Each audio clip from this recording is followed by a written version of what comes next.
Welcome to CrossmenLive, the series. I'm Josh Sears. And I'm Jack Brennecke, and today's show is called The Spirit of Russian Christmas. And our guests include from the Spirit of Atlanta, Freddie Martin and J.D. Funcourt. And from the Crossmen, we have Jake English, with his guest, Nate Atkinson, and also Aaron Goldberg. And then I hear a guy in a red suit might pop by. You're going to want to stick around for Aaron Goldberg's talk about the mass brass and his memories of that. And we have a clip in there that we've actually cobbled together a number of videos from the internet of that event. And if you're a video editor, you love having 5 different angles, but if you're an audio geek like me, you love having 5 different microphones, all in different spots. And if you've got headphones on, you might want to turn the volume down a little bit, but it is very stereophonic. So let's get to it, and let's hear from Freddie Martin. Oh, well, not only the wreck in 79 when you and your kids rescued all of our equipment from that disaster, to the most important thing I remember clearly was Davidson, the president of WXIA TV's, the expression on his face, the drum corps played out in the front yard of the TV station. And when I got back downstairs with John Beecher, the promotions director, we were sitting in his office talking about the show, and his secretary walked in and handed him a note. And that note said, "John, see me about our own band, Jeff." And it just so happened that Jeff was a drummer in his high school band, and your performance at the TV station inspired him to go through with making sure the drum corps happened. So you're as responsible for the Spirit of Atlanta as anyone could possibly be considered. Thank you. You're welcome. Wow. And we still, the Crossmen still have a close relationship with the Spirit. Yes, very special. And kept it up. Very special and still is. Thank you, Robbie. Well, and Freddie, Rob and, little Robbie and I were 2 of the folks that were climbing through that truck and putting the stuff onto the buses. And I remember vividly when we got to the rest stop where your corps was waiting, that Tom Float called the snare drummers around, the battery players around, and they all had those brand new Slingerland drums, and they all had those great Slingerland drum keys that they were wearing around their neck on those red lanyards. And when we got there, Tom, had the battery players take off their keys and put one on each of our battery players' neck as a sign of appreciation for helping them out, in rescuing the instruments. And I have a lot of very vivid memories of our time when we were marching together, but some of the most vivid are the time that we spent with Spirit and working together. And there's some tremendous stories between the 2 corps. I mean, just so many of them. Both happy and unfortunately at times some sad, but we were always there for each other, which was always a great thing. And many of us, in those 2 corps, still stay in touch with each other. It was wonderful to see all of you. Congratulations, Robbie. Thanks, Freddie. Thank you, all of you. It was an honor to be here. Definitely a great story about the founding of Spirit and the pivotal role that Crossmen played in helping get Spirit off the ground. And I think that's a story that a lot of people haven't heard before, but it's a really good one. Yeah, and it's just a testament to how a drum corps performance can have an effect on people. I mean, if they hadn't seen a drum corps right outside in their face, I mean, who knows what would have happened. I mean, maybe things would have eventually come around, but we were there that day, and I was there. I remember vaguely. I was out there banging on a bass drum that year. I moved to the horn line the following year, but yeah, we played there, and then we played for a little old lady on some street somewhere in Atlanta. She won a raffle that WXIA was running, and raffled off a drum corps, and she won, and we went and played in front of her house and Imagine that, a bunch of buses coming down the street. They were row homes or twins or something. It was a tight neighborhood, tight streets, and I think we peeled some paint that day. And I'm sure the neighbors were wondering what was going on. Right. I think the 79 story with the buses and the bus accident is the story that people have heard more. And I know JD Funcore talks about that a little bit. So let's take a look. What's up, you guys? So I get a lot of questions about my core spirit. It's usually things like, what's the audition process like? How much does it cost? What's the staff like? And pretty basic things that you'd want to know if you were interested in auditioning somewhere. But a question that I've gotten a lot, especially after this past season, is what's the whole thing going on between Spirit of Atlanta and Crossmen? For those of you that didn't know, Spirit of Atlanta and Crossmen are sister corps. As far as I know, we're the only 2 corps in DCI that have that kind of relationship. And it's a really special thing. Like when we see each other at shows, we have some traditions together. We even have some awards named after each other. But where does this all begin? How did 2 drum corps become sister corps in this activity? So the bonds between Spirit and Crossmen began around the late 70s and early 80s. Back in those days of drum corps, they didn't have the fancy coach buses or super sturdy equipment trucks that we have today. Those things broke down a lot. So we have both corps heading west to California. Both of them have gone through a pretty good number of trucks and buses. But since they have a lot of shows together, they're pretty much headed to the same locations every day. So let's say if one bus had a flat tire or broke down, the other corps bus was able to come up, get the kids off that bus, and get them where they needed to go. And that was just the beginning of the camaraderie between the 2. After the next show they had together, I think this was in Utah, the stadium lights were left on and both corps were able to perform the shows for each other. An opportunity that you rarely see in this activity, mainly because of logistics. Then the next day on the road, things didn't go quite as planned. Both corps had their convoys pretty close together. It has their equipment trucks, their souvenir rigs, their vans, their food trucks, and of course their buses. It was a pretty windy day, as in 40, 45 mile per hour winds. All of a sudden, Spirit's equipment truck was blowing off the road. Luckily the drivers were okay, but just imagine a corps equipment truck, crumpled and strewn out all over the pavement. Pretty soon, Crossmen's buses eventually pulled up to the wreck. Director got on the bus, told the kids to get off, and pick the wreck clean. Within 10 minutes, they had just about all the equipment they could save. Horns, flags, drums, uniforms. They had all of it off the road and into the aisles on their buses. What would have been $80,000 in damages was cut down to just less than $2,000. Literally a few days later, actually it might have been the next day, Crossmen started losing their buses one by one. They were breaking down and constantly blowing tires. But whenever this happened, Spirit was able to pick the kids up and get them to their next destination. And I'm pretty sure Crossmen just kept on losing buses till the end of the season. 80s drum corps. But that was a hugely pivotal summer for how any corps interacted with each other. Moving forward to some more modern times, 2004 was a really good summer for Spirit Bones. That's what I'm gonna call it now. Spirit Bones. DCI finals were in Denver, Colorado this year, and while Crossmen were in finals, Spirit had just barely missed it and placed 13th. During final retreat, Crossmen's contra section actually made a delta with their horns on the field. Next year, Spirit made finals, but Crossmen didn't. As you can probably guess, Spirit made a Maltese cross on the field for retreat. 2008, however, was the first season that neither of the corps were in finals. After their semifinals performances, both corps went back to their warm-up areas and played their corps songs for each other. The next day, Crossmen members wore a blue teardrop under their right eye, and Spirit wore red ones. 2011, which was my first year drum corps, I actually got to see the bonds between these 2 corps firsthand. At our last regular show before finals week, I believe this was in Erie, Pennsylvania, we got to do this thing called mass brass, which is a very important tradition for these corps. Both corps arc it up facing each other, making a big circle where the guards, percussion, and staff get to sit. We play little music for each other. We play our corps songs, we play show segments, and that kind of thing. Just like when the corps played for each other in the 70s, we're cheering them on, going crazy for each other, and it's really awesome. After it's done, we get to meet each other, hang out a little bit, and it's a really cool experience. It was also Spirit's first time in finals after a while, so of course we made a Maltese cross on the field for retreat. 2012 was a really great year. We did mass brass, and that was fun as usual.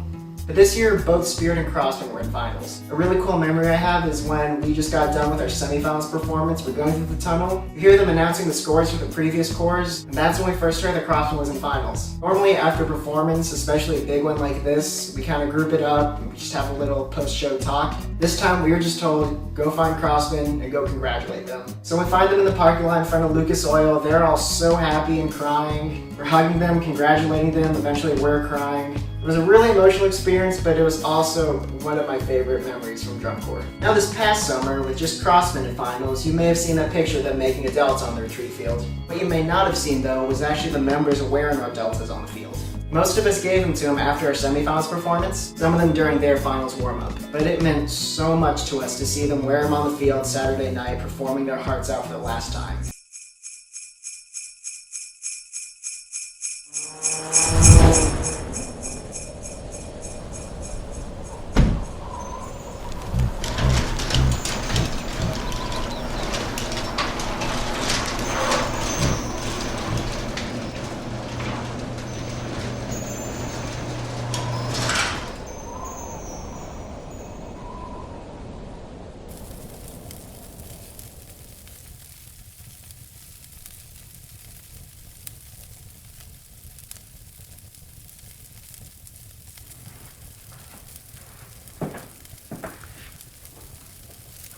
Oh, I'm sorry, Jingles. Oh, hi, boys and girls. I've got a wonderful story for you. It's called The Summer Before Spirit. 'Twas the summer before Spirit, and all through Atlanta, not a creature was stirring, not even Santa. The whispers of plans were filling the air, in hopes that a drum corps soon would be from there. Potential members were abundant in area bands, with horns, drums, flags, and rifles in capable hands. And Mr. Martin, with his proposal, and Mr. Robinson supporting, had just settled down with TV executives Freddie was courting. When out in the lot there arose such a clatter, all sprang from their desks to see what was the matter. Away to the exits they flew in a flash, threw open the doors, and made a mad dash. A drum corps had arrived, all the way from Pennsylvania. That's right, WXIA, they've come to entertain ya. When the Crossmen finished playing, outside of the station, everyone there gave them a standing ovation. The TV executives gave Freddie a wink, and they agreed in that moment to seal it in ink. The success of this venture would require instant fame, so they pondered and brainstormed to come up with a name. Not regiment, nor crusader, nor lancer felt true, nor cadet, cavalier, or devil would do. The name Concourse was chosen, but was met with much scorn. Later that winter the members voted, and Spirit of Atlanta was born. Now there's a longer story, boys and girls, and if you would like to see the longer story, you go to your computer, get nice and comfy, and write it yourself. Ho, ho, ho, ho, ho, ho, ho, ho, ho, ho. Merry Christmas, Merry Christmas.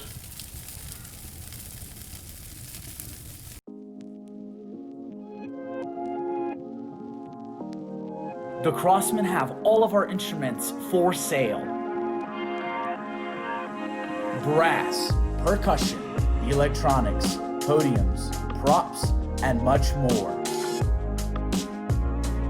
We can help you or your school with anything you may need. Reach out to us via email, sales@crossmen.org.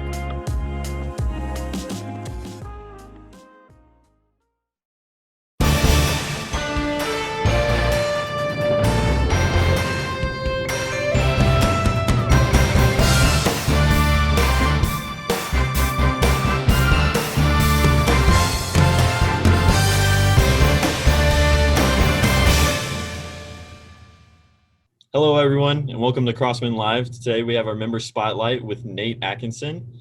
Again, I am Jake English, one of the drum majors here, and Nate was a baritone player in the 2020 season with us. So, Nate, tell us a little bit about yourself. Hi, everyone. I'm Nate Atkinson. This is my first year for Crossmen. I got contracted in 2020. My previous experience includes I marched with a Centerville Jazz Band from 2016 to 2019. of a pioneer drum and bugle corps in 2018, and then Crossmen present day. Awesome. So where are you from, Nate? I'm from Dayton, Ohio, kind of around that area. Oh, okay. And is your primary instrument baritone outside of drum corps? Actually, I'm a trombone player. That's kind of my main, but yeah, baritone's kind of also up there. Okay. So what brought you to Crossmen? I'm gonna be completely real with you. Our brass caption head, Steve Mason, taught my high school starting my sophomore year, and I saw how he did things, and I was like, well, I really want to like work under him again because I really enjoyed the way he teaches. For those of you who don't know, he's our brass caption head at the Crossmen. And also in 2018, my rookie season of drum corps, we were in like Alabama, and I saw the Crossmen perform live, and I just remember them turning around, then hitting us with a wall of sound, and it was like the loudest, just best drum corps sound I've ever heard in my entire life. And I was like, I gotta march with these guys. You know what I mean? Yeah, I understand. I mean, 2018 was the in between, and that was a great show. Just powerful sound. Um, Speaking of shows, what was your favorite Crossman show, or what is your favorite Crossman show? Oh man, that's so hard. There's like so many good shows out there. I'd have to say 2003, the closer was Count Bubba by Gordon Goodwin. It was a fantastic show all around, but that closer really just got to me. I was like, this is awesome. Yeah, that is a great show. So how has drum corps and Crossmen specifically affected you in life? I've met a lot of really amazing people through this organization. Just in drum corps in general, like even in 2018 for my rookie season, there's people who I still talk to and I still talk to on a daily basis, and they're like my best friends. And that's one thing, is you'll find connections that you won't even know until you have them. And your family is there for you, which is your drum corps family.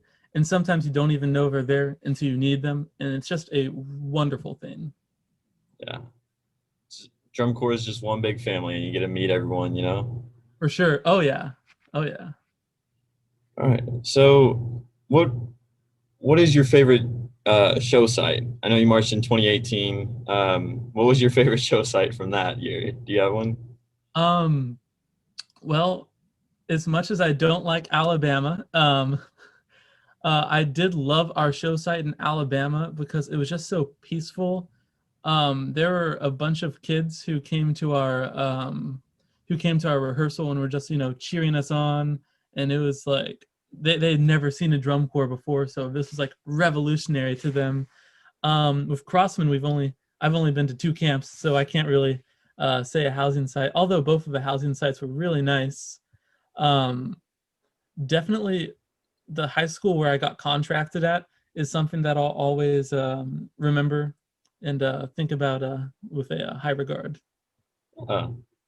Was that show site in Alabama the same one you saw Crossman at? Yep. Yeah. Oh yeah. Awesome. So I think it might have been Atlanta. I'm not quite sure. Atlanta. All right. Do you have any stories you like to tell people about drum corps, whether it's on the field or off the field? Well, going into auditioning for the Crossmen, I was tempted to not audition because I was like, oh my gosh, this organization is so good, which they are. And I was like, I don't have a chance, like I should not even audition. But I was like, you know what? No, we're going to go for it. We're going to try. And I made it. And I was like, wow, I didn't expect that. So really, I just recommend to anyone, like, just go for it. Like, whatever your dream is, whether it be in drum corps, whether it be outside of drum corps, whether it be a college you're going for, just go for it. Because if you put in the hard work and if you like put in the dedication, you're going to go places. That's how it works. Yeah, I love that, Nate. Do you have any other advice you would like to give, like specifically people wanting to audition for Crossmen? honestly, just come with a great attitude. Come willing to learn. That's a big thing. It's just paying attention to the little details, and just practice your butt off. Just commit and practice. That's really all you can do, and then the rest is out of your hands. Awesome. Yeah, keep practicing and you'll get there. You'll get there Oh, soon. yeah, sure. Well, thank you, Nate. Thank you for joining us for this member spotlight. To everyone watching, and bye. Thank you for having me.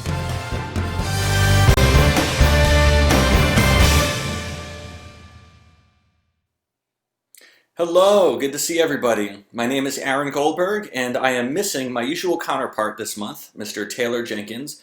But don't worry, ladies, he'll be back next month. I want to talk to you about Russian Christmas music, and specifically mass brass. I marched in the Crossmen in 1998, 2000, and 2001 in the baritone section, and we didn't have Russian Christmas music in our repertoire. We obviously knew the tune, and we knew its history with the Corps. We attended history night every spring training, and we'd listen to the recordings and watch the videos on the bus and that type of thing, and we knew what the tune meant to the Corps, and we knew that the crowds really ate it up in the late 70s and early 1980s when the Corps performed it, but it wasn't part of our everyday operation.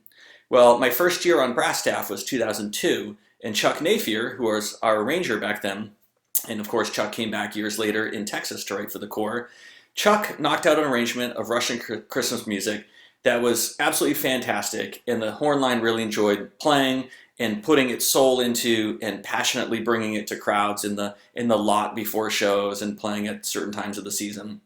Well, in 2002, in Allentown, right behind J. Bernie Crum Stadium, immediately following the show, there was a very organic get-together between the Crossmen horn line and Spirit of Atlanta horn line.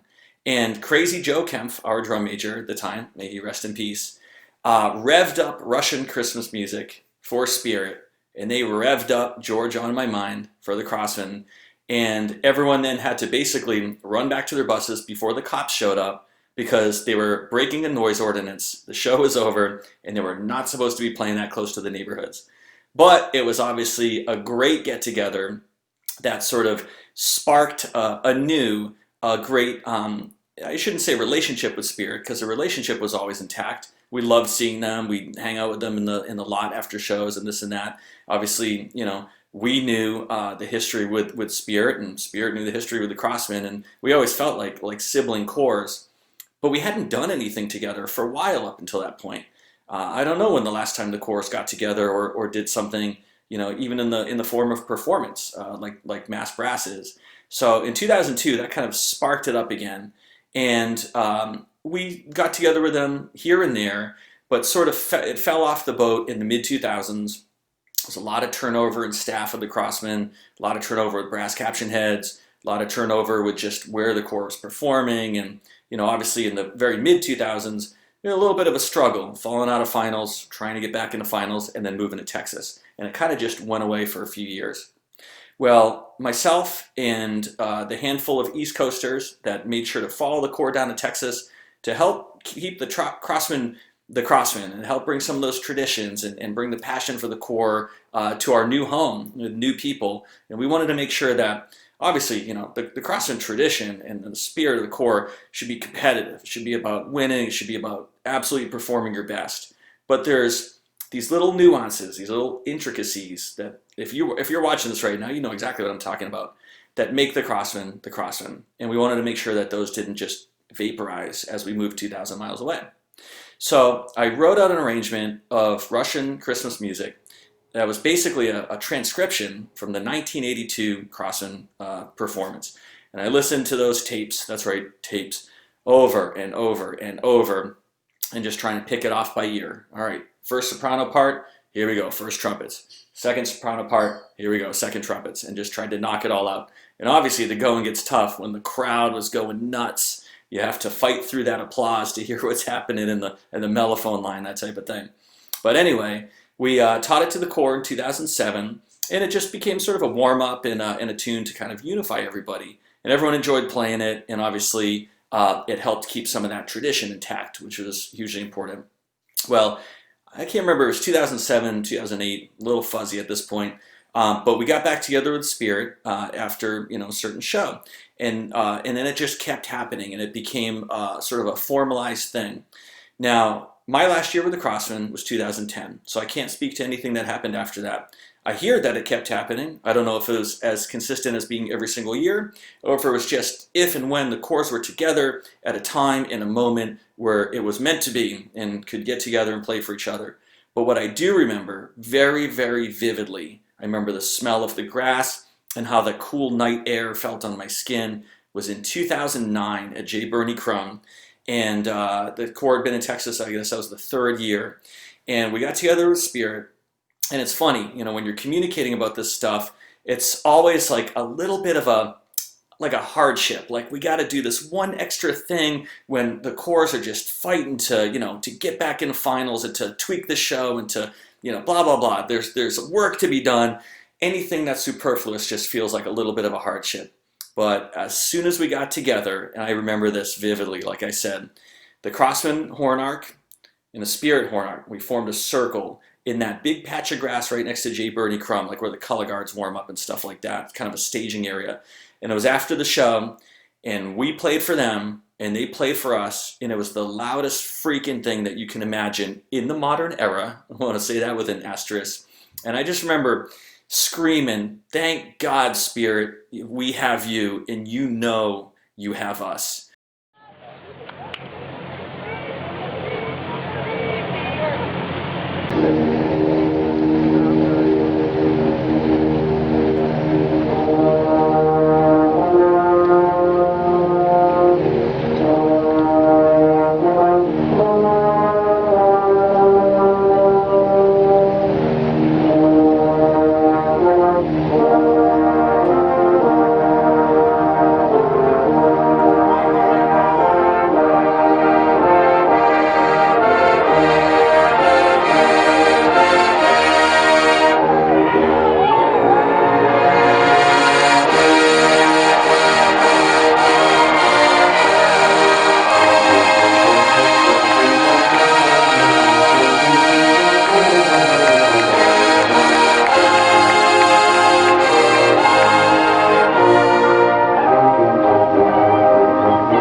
I just am so happy to hear that the Mass Brass thing kept going.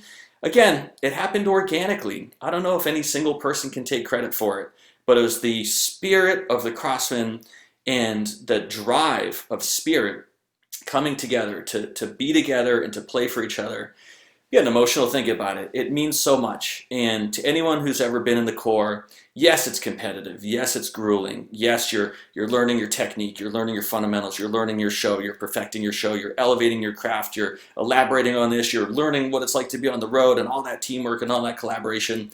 But when you strip it all away, to be able to get together and do something special off the books, not part of the DCI season, something organic, something true, something meaningful, man, that sticks with you for a long time. So anyway, I wish everybody who's watching and listening right now the very best, very healthiest, very safest, and very calmest holiday season. And no matter what you celebrate, I hope that your memories of Crossmen, past, present, or even predictions for the future are warm and fuzzy and true. And we'll see you all next month. Go Bums.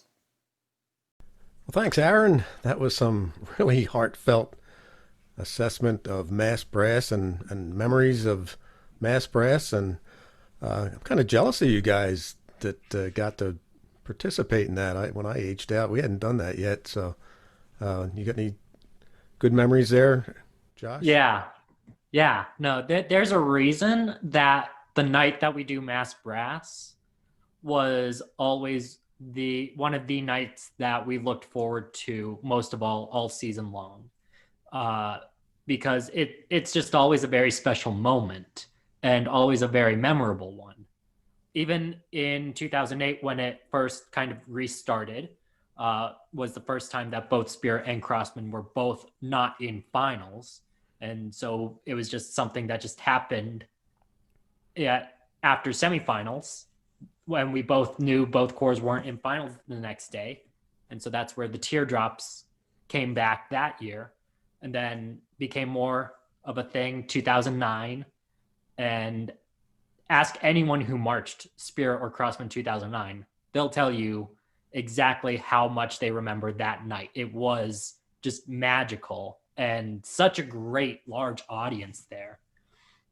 And then for me personally, the one that I remember and resonates with me the most is my age out year, 2012. It was the last show of the season before finals, and we're in the circle for mass brass. We go back and forth playing a couple different show segments, and then we get to the very ending when we're playing the core songs. And I mean, 2012, my mind was here, there, and everywhere other than aging out.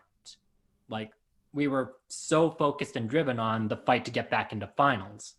But the moment that I brought my baritone up, getting ready to play Russian, as soon as the mouthpiece hit my lips, it's like just suddenly that's when I realized I was aging out in 6 days. Yeah, I know. It hits you all of a sudden at a certain point, and you never know when it's going to come. That's yeah. The funny. For me, it was like, this is the last time. This is probably going to be the last time I'm playing Russian as a member of the Crossmen. Right. Fortunately, it wasn't, because we played it one more time after finals, but that was the last time I definitively knew that it was a guarantee that I was playing it. So with all those great memories of playing with Spirit and playing Russian Christmas music, we've put together a clip of all the performances of Russian Christmas music from way back in the beginning in '77, of each performance that took place at finals. So a little bit of each year, and let's take a look at that.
right. Well, thanks for joining us for our Spirit of Russian Christmas show.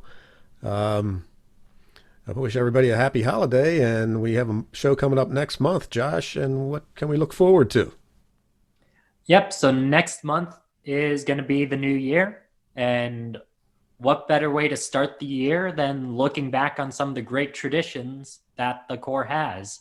Some long since the 70s, some more recent just since the 2000s, some that have come, some that have gone. We'll talk about a bunch of them. And until then, don't forget you can always text to donate to the Corps. If you're having any end of year giving or didn't get that raffle prize you wanted last month, then still want to donate to the Corps, you can text XMEN, X-Men 2021 to 41444. Again, that's XMEN 2021 to 41444. Until then, I'm Josh Sears. And I'm Jack Brennecke, wishing everybody a happy holiday. Happy holidays, Josh. Happy holidays to you too, Jack.